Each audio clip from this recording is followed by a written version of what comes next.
চুড়িদারটা মায়ের হলেও প্রথম বইনিটা আমিই করব। হে সো হ্যালো এভরিওয়ান। আজ সকালে ঘুম থেকে উঠতে অনেকটাই দেরি হয়ে গেছিল। সকাল যখন 9:30 তখন আমার ঘুমটা ভাঙে।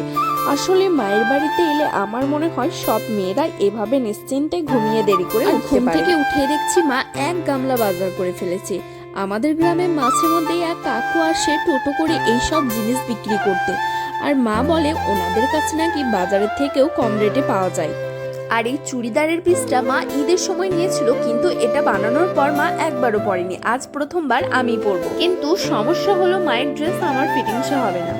তাতে কি হয়েছে, আল্লাহ তো দুটো হাত দিয়েছে, তো সেই হাত নিয়ে লেগে পড়লাম কাজে। চলো এবার হাতের কামাল শুরু করে ফেলি। এই দেখো ছুঁচ আর সুতোর কোটো নিয়ে বসে পড়েছি জামাটা নিজের গায়ের মতো ফিটিংস করব বলে। আর জানো তো, আমাদের প্রত্যেক মেয়েদেরই উচিত হাতের টুকিটাকি সেলাই জেনে রাখা।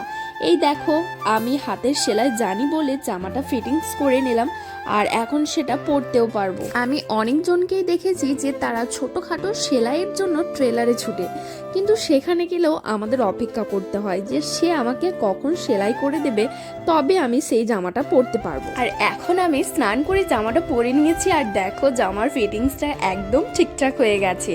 আচ্ছা, তোমাদেরও কি আমার মতো মায়ের জামা কাপড় পরতে ভালো লাগে? এই যে আমার মা কি করছে শুধু দেখো, হাঁসের মাথাগুলোকে সেলাই করে দিচ্ছে, আর এটা করছে শুধুমাত্র হাঁসগুলোকে চিহ্নিত করার জন্য। সব হাঁস মোটামুটি একই রকমের দেখতে হয়, তো আমাদের হাঁস যদি অন্য দলের হাঁসের সঙ্গে মিশে যায়, আবার কখনো অন্য লোকের বাড়ি চলে যায়, তখন কিন্তু আমার মা বুঝে যাবে যে এটা আমাদেরই হাঁস। এখন আমি রেডি হয়ে গেছি বাজারে যাওয়ার জন্য, আর বাড়ি থেকে যখনই বের হচ্ছিলাম তখন দেখছি ওড়না বিক্রি করতে এসেছে, আর আমার দিদি তার কাছ থেকে বাড়িতে পরার জন্য কি সুন্দর দুটো ওড়না নিয়েছে। আর ওড়না দুটো একই রকম নিয়েছে, তার কারণ একটা আলমারিতে ভরে রাখবে আর অন্যটা হচ্ছে বাড়িতে পরবে। আর এদিকে বর্মশাই এসে ফোন করছে আর বলছে তাড়াতাড়ি বেরিয়ে এসো, তো আমিও ঝটপট বেরিয়ে চলে এলাম বাড়ি থেকে। আর সানগ্লাসটা বাড়িতে ছিল, তো ওকে আসার সময় ফোন করে বলে দিয়েছিলাম নিয়ে আসতে।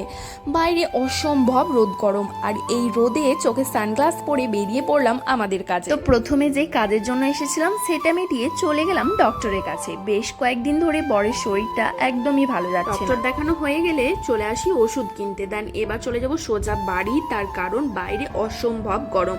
যত তাড়াতাড়ি বাড়ি যেতে পারবো ততই ভালো।